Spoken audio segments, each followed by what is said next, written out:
What if Jax isn't just a regular character? What if he's actually the reincarnation of Loki, the trickster god? Now listen, I know that they were humans being teleported to TADC through taking on a headset, presumably in front of a computer, but that doesn't mean that Loki didn't reincarnate through Jax's arrival. So, in today's video, I'll be going over Jax potentially being the reincarnation of Loki. If you want your theory covered, comment them down below and I will take a look at the comment section and potentially make that into a video. And those who have commented, don't worry, I will soon make them into videos. But let's forget all of that and get into the theory that Jax could potentially be the reincarnation of Loki, the trickster god. Throughout the 2 episodes that we have gotten, we have seen Jax act in a very mischievous way, which could indicate some sort of potential evidence towards him being a reincarnation of Loki. For example, from the common knowledge, we know that Loki usually tricks Thor. I know that some of you have probably seen the movies about Thor and Loki, so you definitely know what I mean. So with that,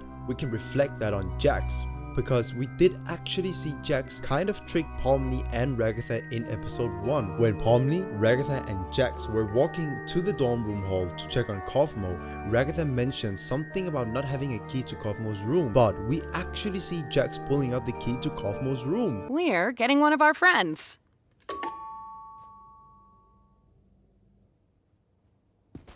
Huh.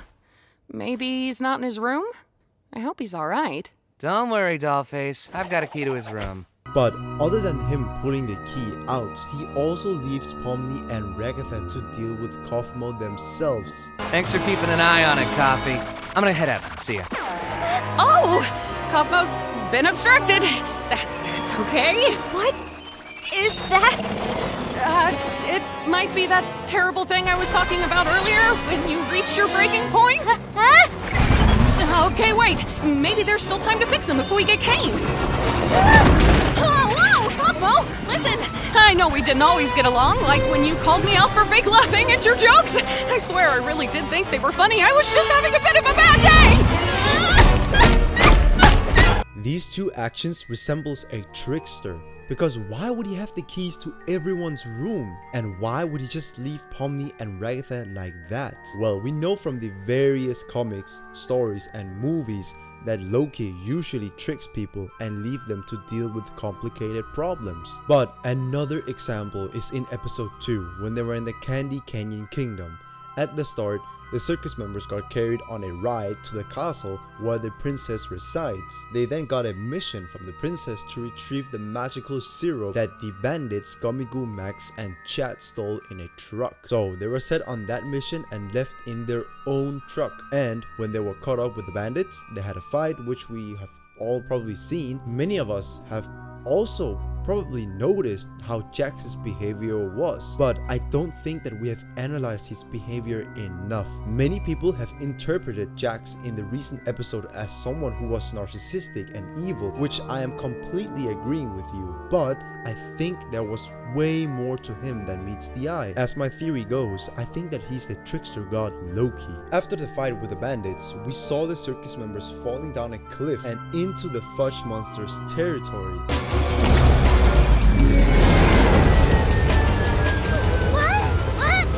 I blame you for this. But the most interesting part that people overlook and underanalyze is actually when Jax tricked the whole Candy Canyon Kingdom, when he asked the fudge monster's help. As I was saying, I happen to know a way into the kingdom walls, if you'd be willing to help us out in return. Hey, when did you... Shut up, Licorice Hair. Here, I'll get with this. Oh, you must be some kind of master of unlocking things. Come to free me from my outdoor prison. That's me.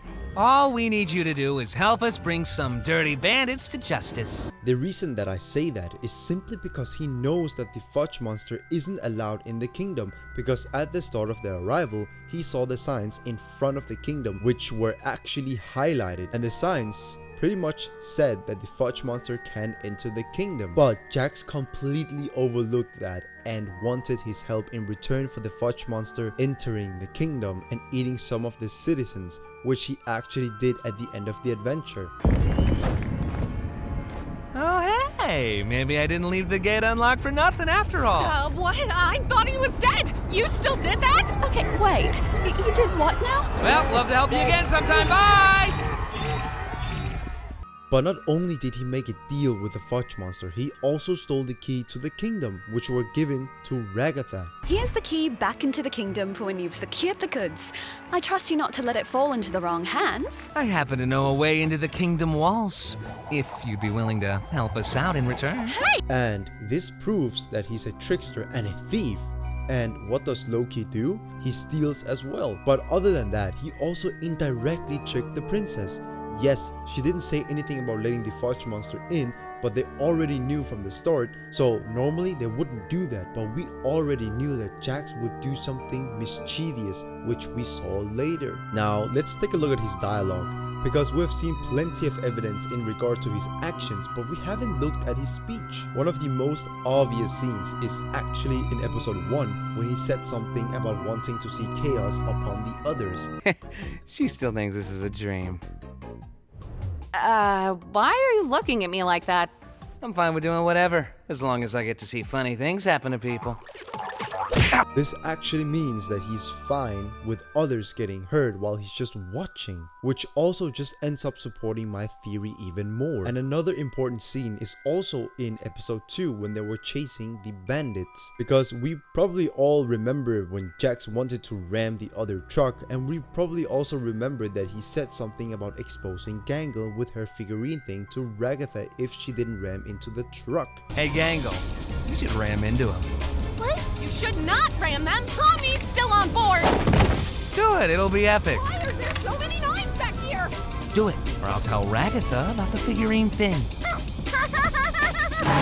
Not only with his actions, but also with his words does he resemble Loki, the trickster god. But enough with the potential evidence, because I want to get into Jax's role as him potentially being Loki. As I said at the start of my theory, I said that Loki didn't necessarily need to reincarnate as a human being, and in that sense, I mean Jax's past life. I think that before Jax got transported into TADC, he was actually himself, but with all of his not so nice qualities. But when he took on that headset and sat in front of the computer, I believe that Jax was reborn and Loki took an interest, and that is actually when it all happened. Jax got teleported into the circus and Loki took the chance, which has led us to where we are today. I honestly believe that Loki has just enhanced Jax's personality and behavior even more. So on top of him already being mischievous, Loki just sprinkled some of his own evilness onto Jax, which made it even worse. Well, for some people, including me,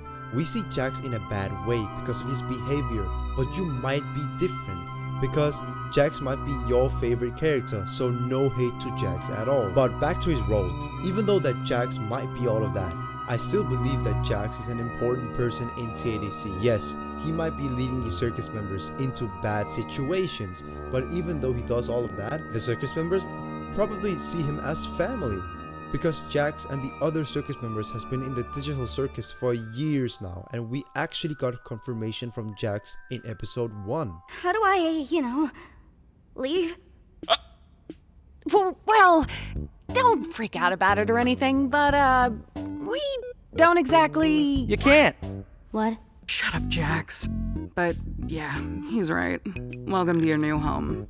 And your new body. A new home? What do you mean? Guys, don't be mean. We've been stuck here for years. Old Kinger over there's supposedly been here the longest. Oh, did someone say something about an insect collection?